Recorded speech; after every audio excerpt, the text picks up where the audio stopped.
confidants, to another episode of Confidently Insecure, the podcast where we are absolutely sure we don't know everything. I am your host, Kelsey Darragh, and I'm actually really excited about this episode. It's a subject I've been wanting to do an episode on for, since we started, but I didn't know how to approach the subject. It was a topic that I don't necessarily even know how to identify with / converse about, even though I'm the woman who literally talks about the most taboo subjects in like her pussy 9 times out of 10. So this is like a very exciting episode for me to even get out of my comfort zone a little bit. I'm so excited for this week's guest. You might know her as Francesca Eats Roses. Francesca works in disordered eating and teaches embodied eating disorder recovery. And you also showcase healing with plant medicine. So just up top, all the trigger warnings. But Francesca, thank you so much for coming on the podcast. Thank you so much. Super happy to be here and to share and chat and learn in the space with you.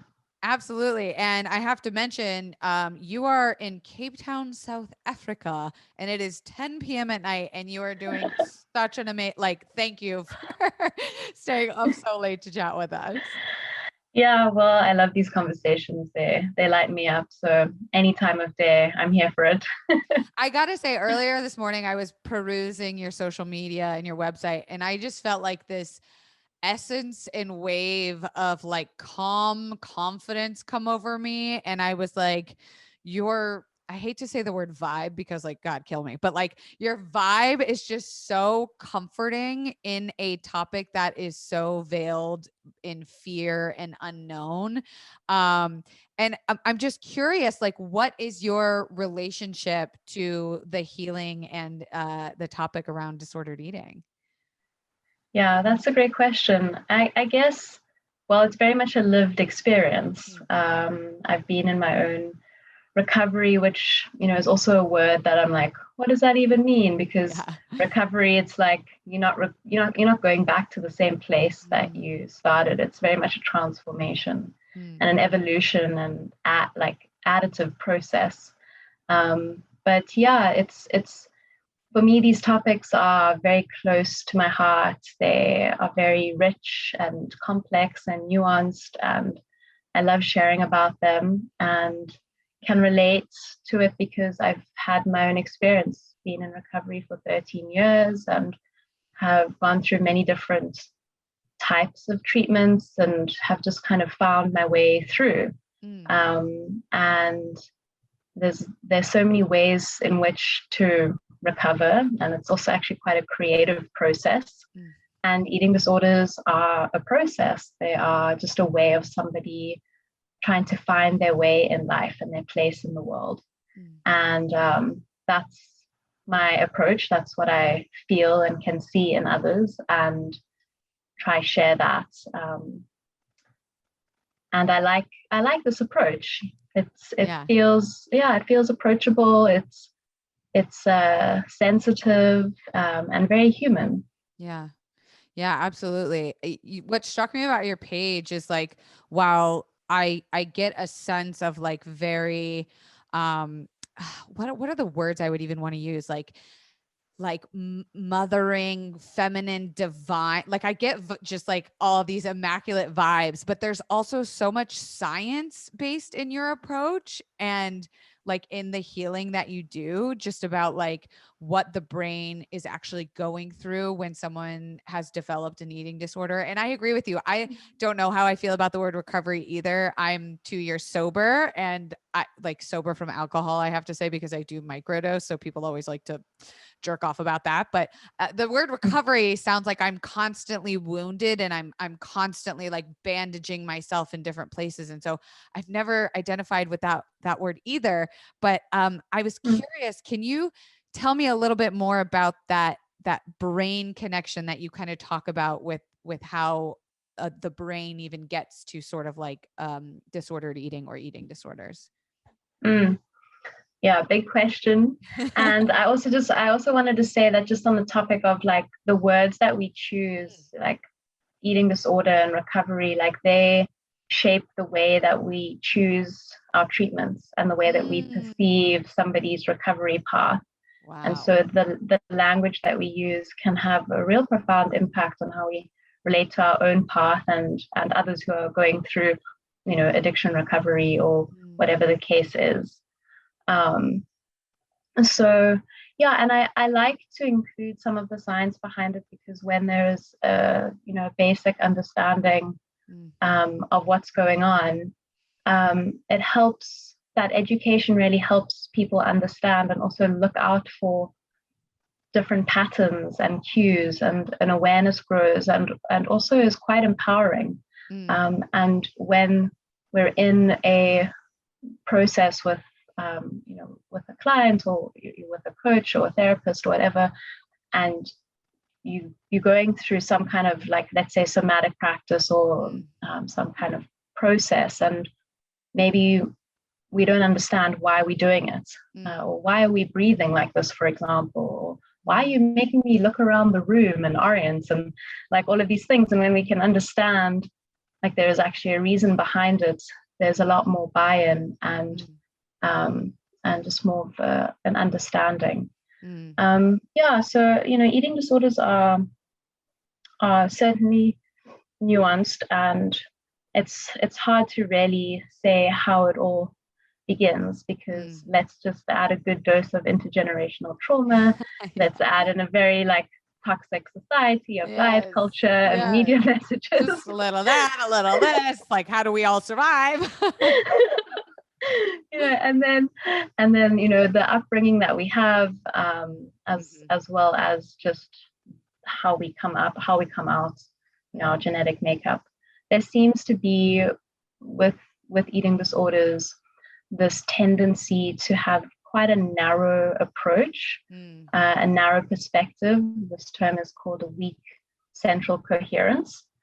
And you can imagine that instead of looking at a whole plate of food, or maybe a more general example, like a forest, you're just focusing on a single tree.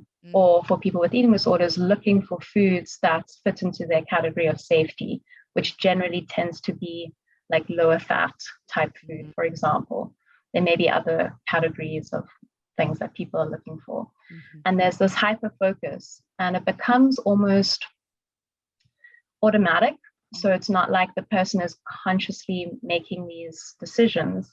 It's just like sorting this information automatically, and is just a way of viewing the world. Just their lens. It's a lens.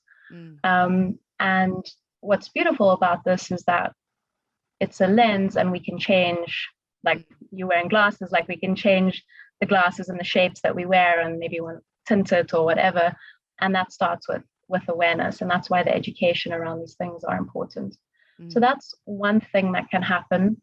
There also seems to be like this interesting switch around with the reward system, in that someone is rewarded for not doing something. So often we feel the sense of reward when we eat, right? We get hungry, we go eat, we get this release of dopamine, we feel good, our needs are satisfied. But for people with eating disorders, specifically with anorexia, which is severe restriction of food, that the person actually feels good and is rewarded, like from a chemical standpoint. It's not even like a thinking process or an emotional thing. It's like the brain is rewarding the person for restricting and actually not going for the food. Wow. And so, yeah, so it's not like there's anything wrong with what's going on. It's like just a change, a flip in the switch, really. And again, when we bring awareness to that and start tracking, the whole roadmap of eating, because it's not just like eating food, it's recognizing that I'm hungry, deciding what I want to eat, plating my food, eating my food, allowing all the food to come in, enjoying the food, finishing the meal, realizing I'm no longer hungry, resting, and starting again. Like there's a whole process that goes on and gets rewarded at different stages. And for some people, there's a lot of anxiety around that based on just their makeup. And the brain is also able to change. So it's flexible throughout our lives. And that's also a relief. Yeah. So The best news I've heard about my life in general, just with right.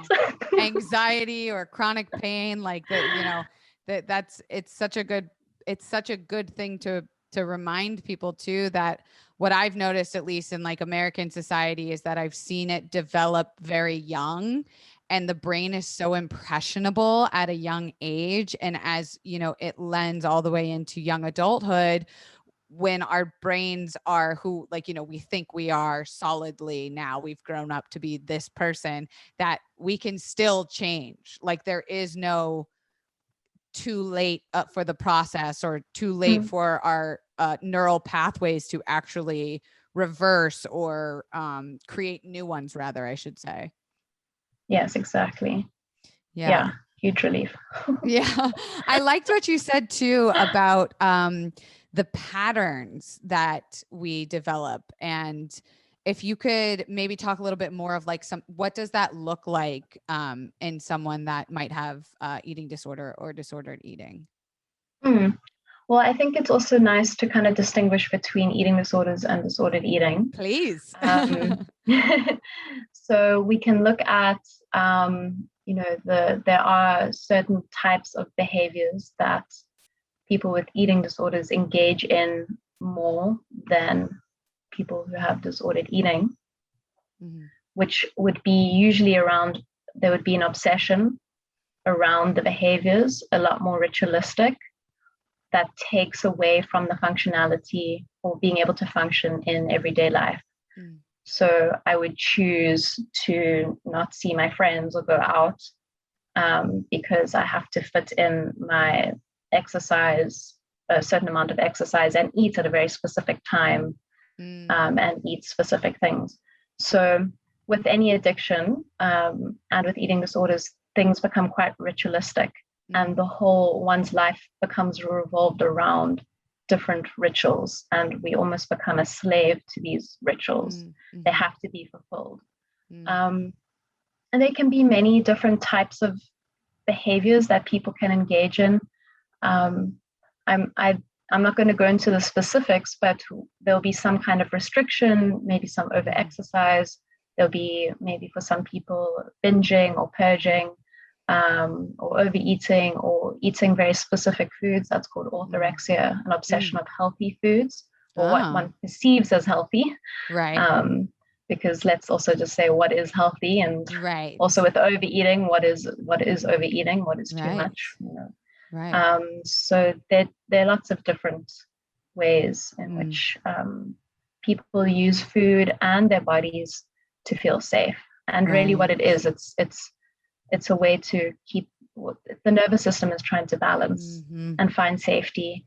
And these are just strategies and behaviors and adaptations to feel that sense of safety and to feel just a little bit regulated. So people aren't just like skyrocketing into like, huge fight or flight or like complete shutdown. Like an eating disorder keeps somebody like just within that faux window, like just within like that middle space. That makes sense. Yeah, totally. It kind of answers my next question, but maybe you can like talk a little bit more about it, break it down for me.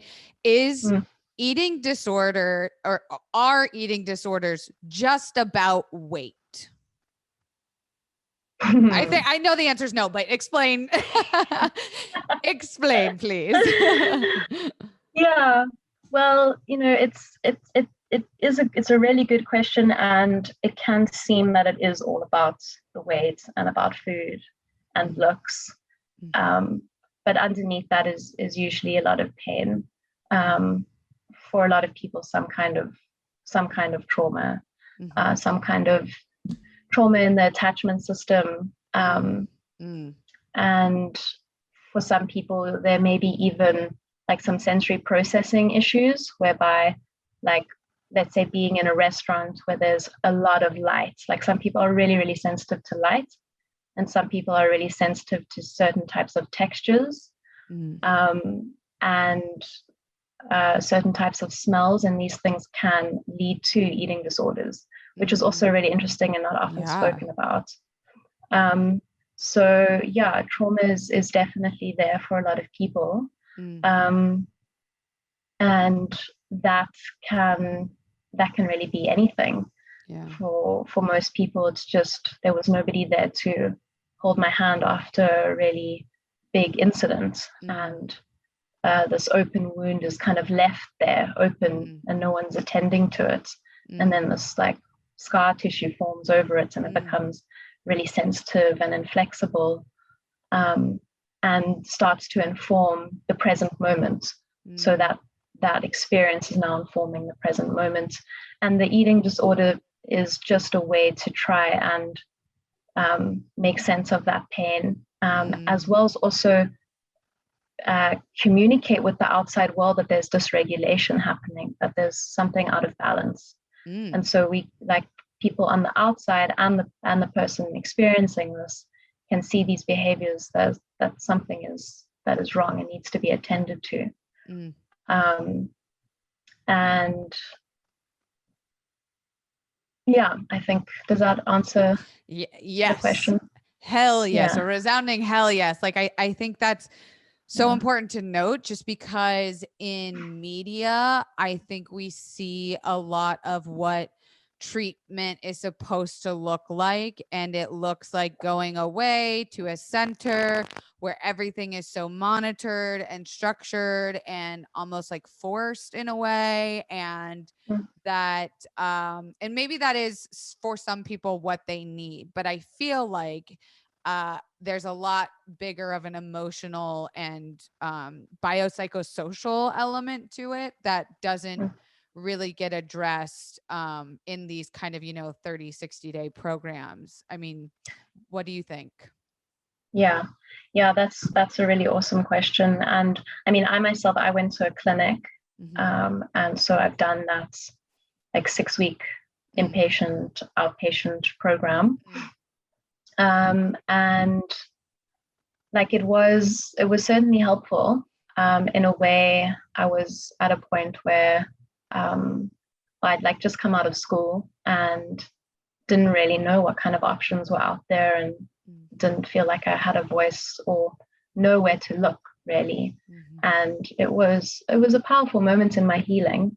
But ultimately, there are many ways to heal, and going to a clinic is not the way. Right. And it's often expensive, and often don't really train, because ultimately recovery is like you're changing states. And if we're going for a marathon, we're not just going to show up at a marathon and start running. We're training. Right. We're training before.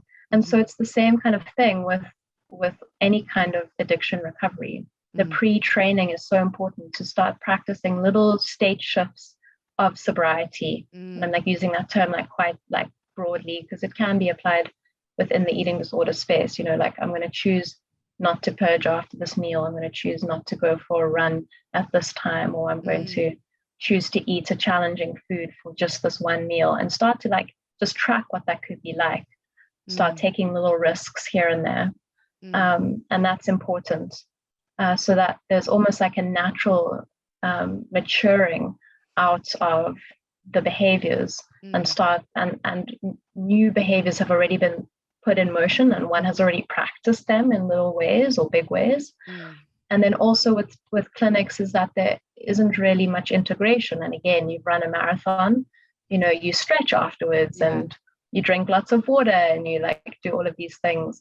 And so integration and ongoing support is important, because maybe the circumstances around the person haven't necessarily changed. Like maybe the family dynamic is maybe still a little bit triggering, or the society that we're in with all the diet stuff is like still ongoing. Like is there an end? And so the support to like maintain that new state of recovery is really important. So integration and ongoing support is needed, and so that pre and post is not really included in clinics, but can be very helpful. And it helped me, got me on got me on a path. It got me stepping. You guys, I don't even I feel like you could just do this ad read with me. At this point, I don't even have to like look at my notes. I don't have to pull up the copy. This brand and company is just so close to my heart.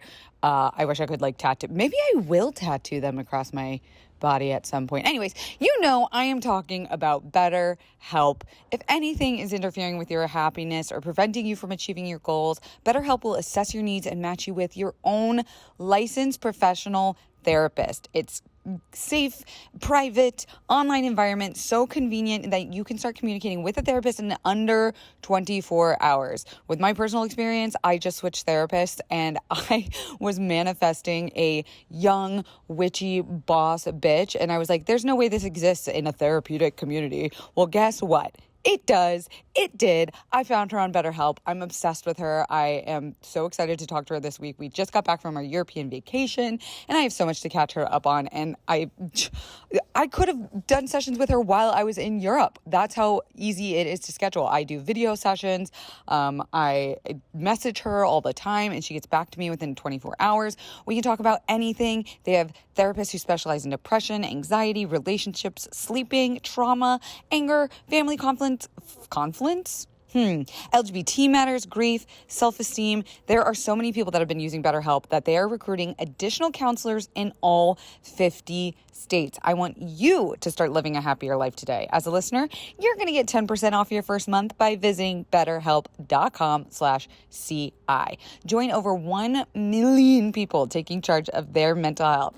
Again, that's BetterHelp, HELP.com/CI. Right. Yeah. And I think it's like, you bring up so many good points. Everything you're saying, I'm like, oh, I got a question about that. Oh, I got a question about that. When to talk about diet culture and eating disorders too, and maybe even someone who hasn't fully, like, I think for me, I don't identify as someone with an eating disorder. I definitely have disordered eating thoughts. And I sought a nutritionist specialist at some point a few years ago and was doing mindful eating journals and things. And I realized that there was a pattern that I saw, and it actually started with my mom and watching her do these like fad diets where it was like, you pick one day and everything's going to change and you're going to start this new life and you're going to lose all this weight and you're going to feel better. And then when you don't, because who just fucking runs a marathon without any practice, you crash or you binge or you purge, and you think there's something wrong with you because you're like, why can't I do this thing that all these other people seem to be doing? And so I think, to your point of the practice and the small shifts, is so crucial to highlight, and just letting people know that it's not really like meant to be done in one like on and off switch moment. Right. Yeah. Like recovery as a whole is definitely not one single effort or one session at a clinic or one coaching session. Right. It's complex, and the layers are, unlayering at the time that they are meant to. And as soon as you kind of take off one layer, something else pops up. That's just the nature of how it goes, as we get closer and closer to that core space. Diet culture is very insidious, and we're very much swimming in it, and it's hard to see. And it takes a lot to see it, and then to step out of it.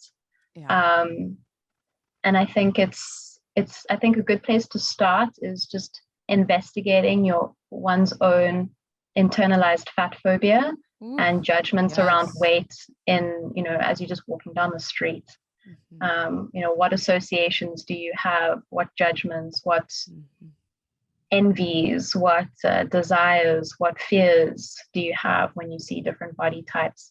And that is coming out in all shapes and forms, when people go to doctors, in schools, in media as a whole. There's a lot of that going on. And so that's a really good place to start. just Yeah. becoming aware, and then just to be compassionate with yourself through that process. And it's okay if there are a lot of judgments that you start to notice, but that's the way. That's how we Right. start bringing awareness. Yeah. I recall living in a time, I'm 31. I recall living in a time where there wasn't like this body positivity movement. There wasn't, fat was a bad word, and being fat was it was a state of mind and a physical, it was so toxic to even have conversation about looks and other people's bodies. I mean, I still think the conversation skews a little bit too much of like commentary on other people's body, but just even the fact that I have a choice now to go, who am I going to allow to be on my screens? Who am I going to follow on Instagram? Who am I going to follow on Twitter? What kind of media am I going to try to have some control over in a world that's constantly Mm. pushing other bodies on me?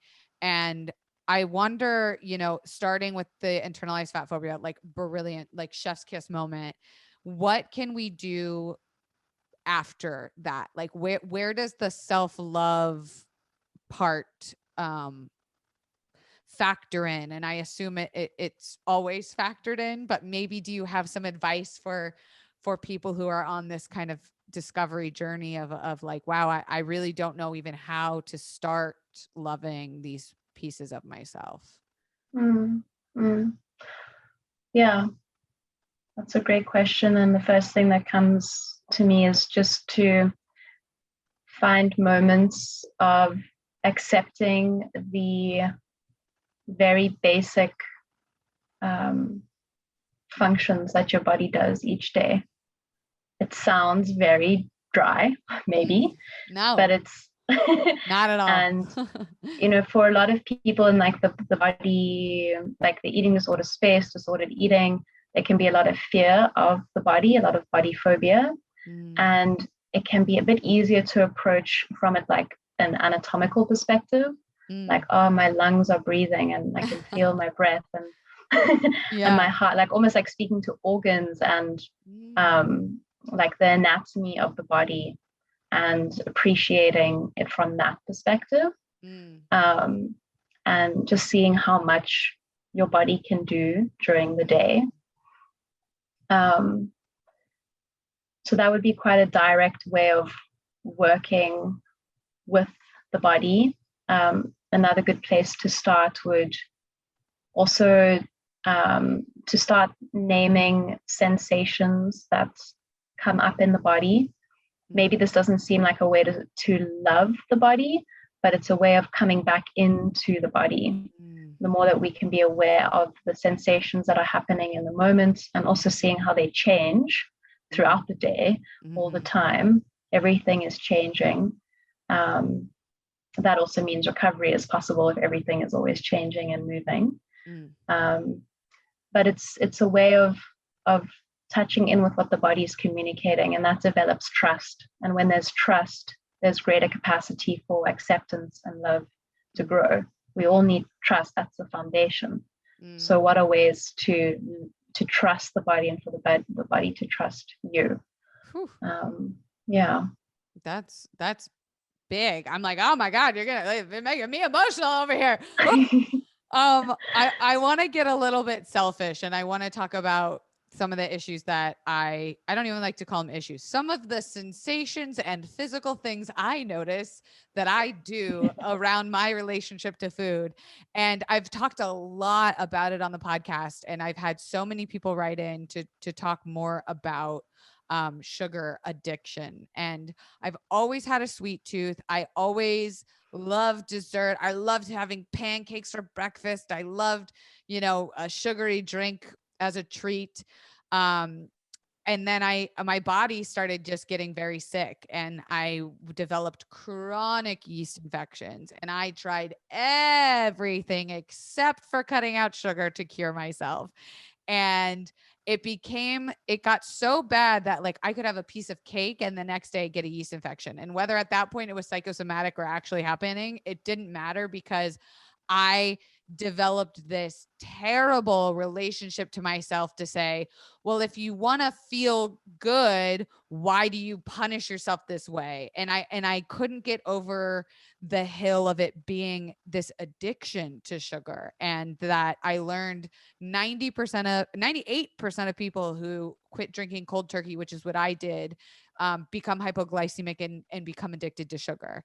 And so when I even got sober, it got even worse. And it's something I'm right in the throes of still working with my therapist on, of just, that mindful eating, embodied eating, and the most importantly, the relationship I have internally, that monologue, that dialogue, that I'm so fucking cruel to myself. Is there any advice or tips or tricks you can give us that do struggle with something kind of like similar to that, whether it be sugar or other substances or foods rather? Yeah. Well, the way that you're describing it and your process and how you're relating to this process certainly you sound very aware. And yeah, these things take time. These things are, like it is a marathon. And it's the onion layers that are just happening. And recovery is, there's like kind of early recovery that's like, say, 2 or 3 years. And then you have long-term recovery that's beyond that. And again, those aren't like specifics. But just to paint a picture of the length of time that it takes for the body to stabilize again and rebalance itself.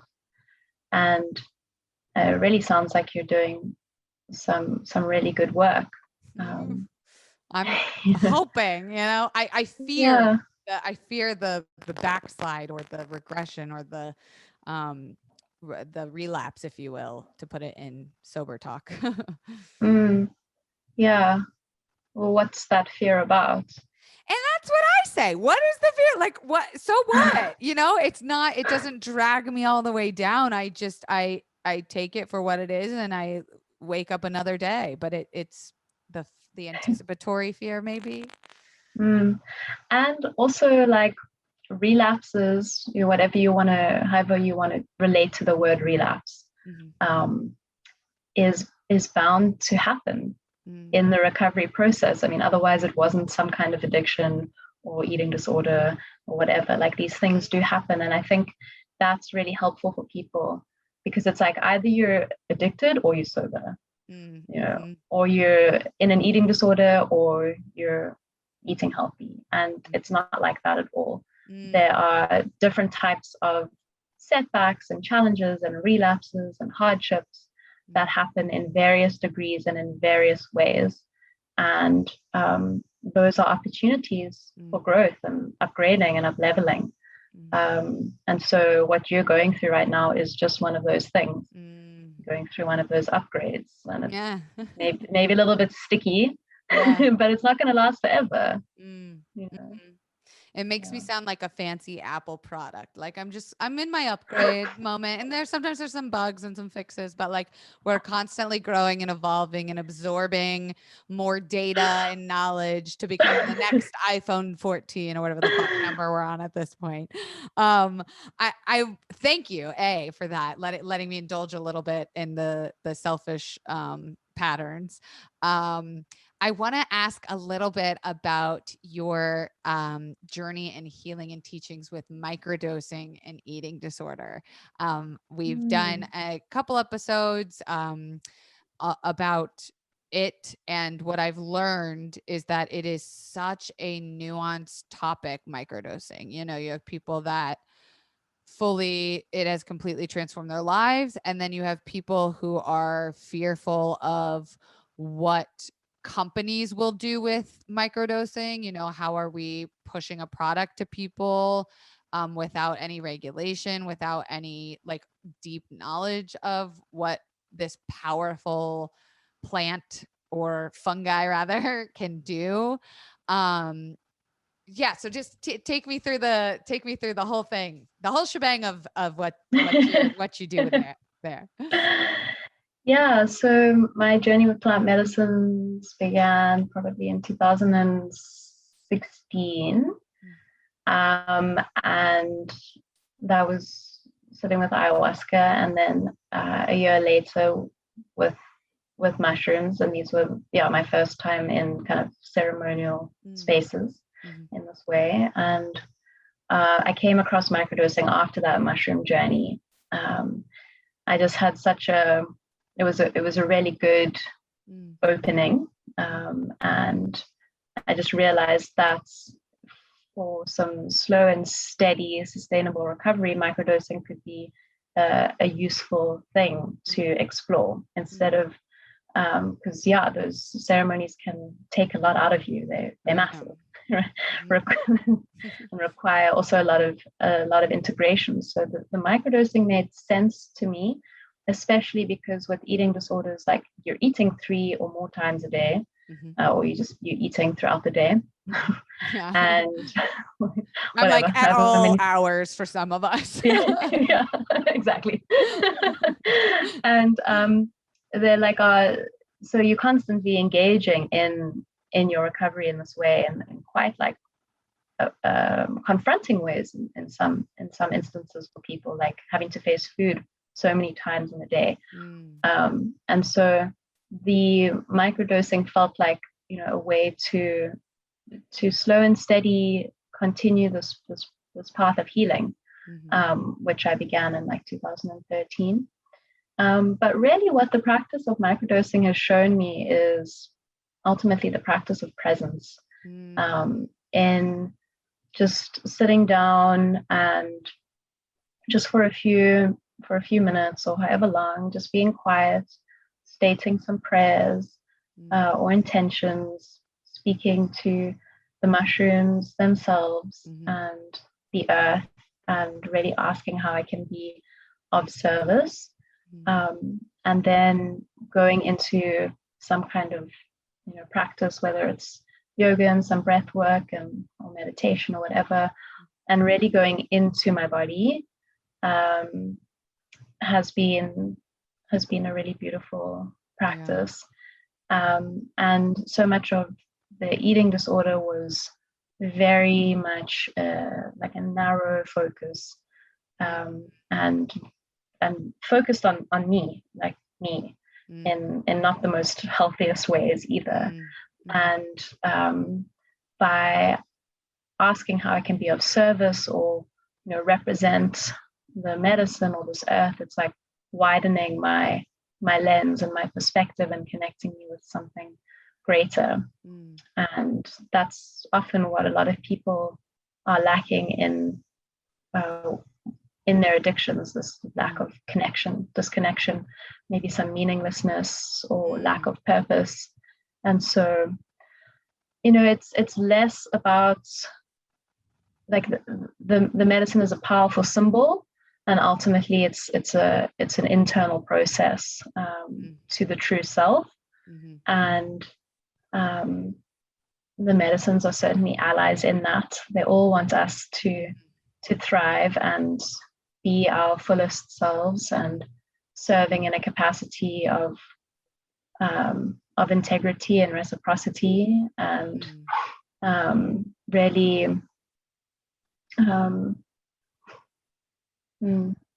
I just like lost my train of thought there. I was also in a trance listening to you. I was like, maybe because it was a microdose day for me yesterday, but I agree. Like I'm finding it to be, I'm trying to be careful with the way I talk about microdosing too, because there's so, at least in the US, little study about really, like, I know some people take it and it causes them this like hyper focus in like a clean way, not in like a kind of cracked out Adderall way. It's very intentional focus. And that sometimes if there's not like in a direction or an intention set, that focus can not necessarily serve us in a positive way. So like if you are focusing on, say, pain or an unpleasant feeling, or, there can be like a fear around it a little bit. I think it's like how you're going into it and how you're setting yourself up for success with it. And so I'm always cautious because I'm fearful of like convincing someone to try it. We have so many listeners that I'm afraid it's such a personal journey, I'm like, I Yeah. don't know, don't blame me. And like as I'm like watching you, like your body's like, like I'm like unwinding. My legs are like across the table at this point. yeah. Well, it's like you're right. It's a touchy subject, and it's it's not legal, and um, you know, it's also maybe not what everybody needs. Mhm. And also, like, people won't know until they've tried, or they just know straight up. Yeah. Or it is their medicine, and then years later it's not. And then having the humility to be like, okay, that chapter is done. It's like the same with any teacher. Like maybe you go to the same yoga teacher for like 5 years and you love them, and they've given you so much. And then there's some kind of like natural, like natural like movement away. And it's the same. These are teachers. They're teachers in a different form. And so to really see them, as teachers, how would you treat and show up to your teacher, and when do you know when it's time to move on, like leaving your psychologist or something like that. Right. It's very much the same kind of relationship. It is a relationship. It's dynamic, it's co-creative, and certainly not one-sided. Right. I love that analogy of like, it could be there for a piece of your life or a time in your life, the same way that I've, taken certain medications that helped me through certain times in my life. But, going to your Instagram this morning, it was the first time I had seen it associated with eating disorders. And I was like, of course, this motherfucking thing. Of course, this motherfucking fungi. Like, what doesn't it?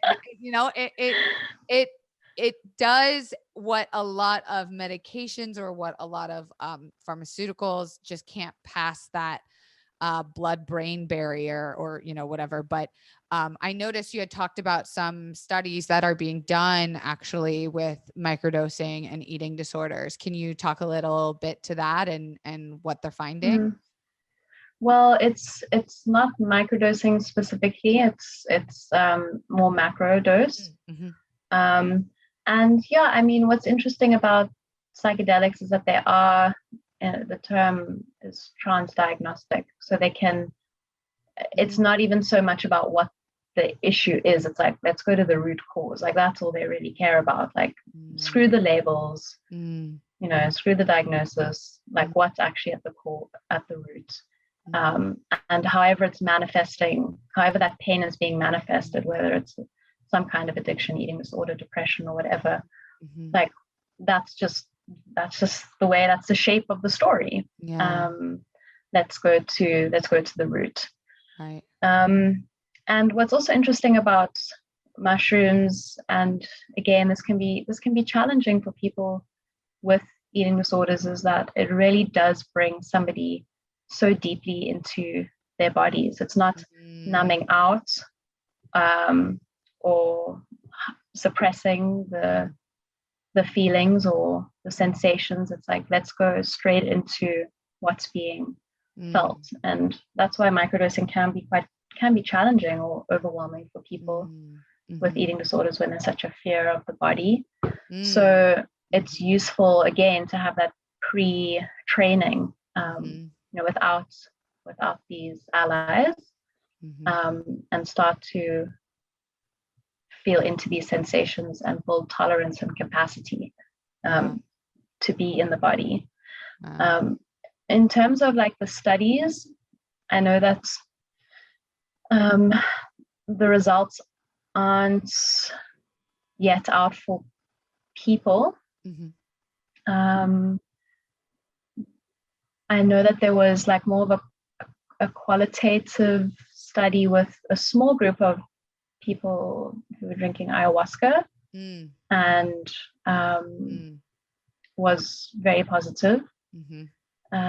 I would be curious to see what kind of the long-term results look like, because of the complexity of eating disorders. I don't know if you know, but eating disorders have one of the highest death rates of any mental condition. Didn't know that. Yeah, because there's often obviously the physical conditions that can come up from, say, starvation, right. and then often depression and suicide, and just overall full complete recovery is very low, very low. But it is possible.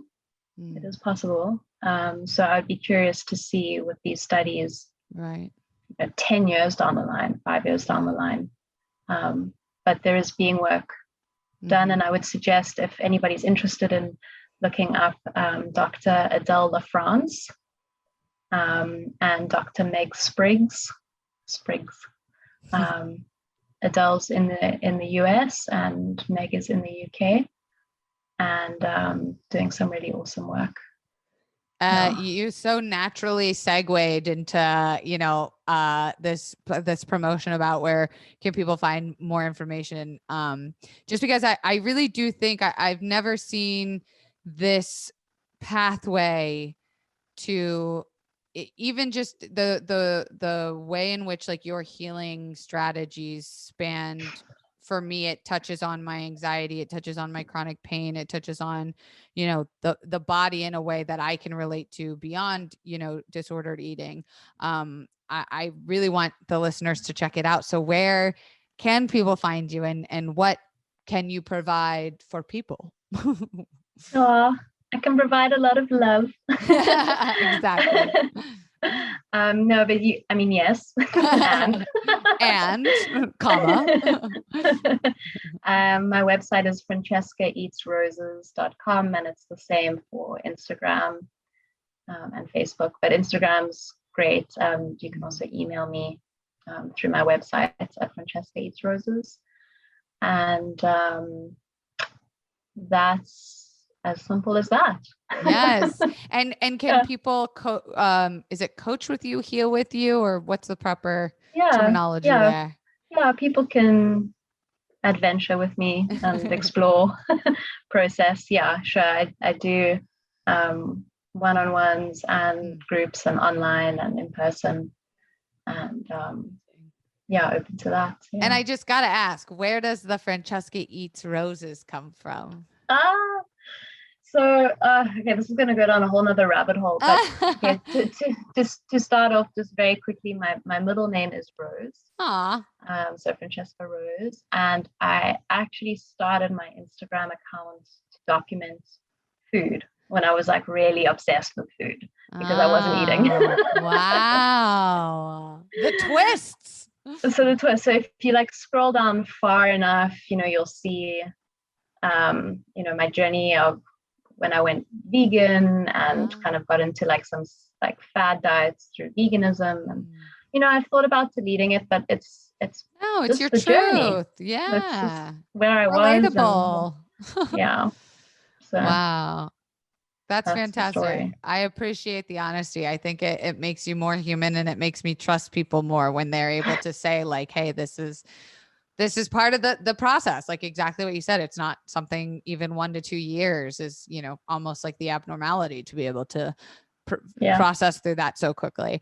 Well, Francesca, thank you for making such a safe and amazing, beautiful conversation about such a topic that I was I don't know how I'm going to handle this, but it was so informative. I highly suggest all of our confidantes to go check out Francesca Eats Roses. And thank you so much for doing this. Thank you, Kelsey. This was so much fun and such an honor. I hope you can like You're such fun. go off to sleep now. I know I've kept you up now till 11 p.m. I'm hyped. I don't know if I'm going to sleep now. Oh, like, no, I've let's got do it all again. your creative brain thinking. Oh, well, amazing. And if you're ever in the States, please let me know. My dream is to go to just Africa in general, but also South Africa eventually. Woo-hoo. So Yes. I'll have to hit you up. But yes. Okay, confidants, thanks so much for tuning in. Don't forget, you can rate this podcast 5 stars on iTunes. If you're not going to rate it 5 stars, please don't rate it at all because I'm very sensitive. Speaking of sensitive, the merch is out now. We're getting into sweater season. Francesca, I gotta send you a sweater. And you can check that out on all the links below, as well as Francesca's links will be all below in the description. And we will see you next week. Bye-bye.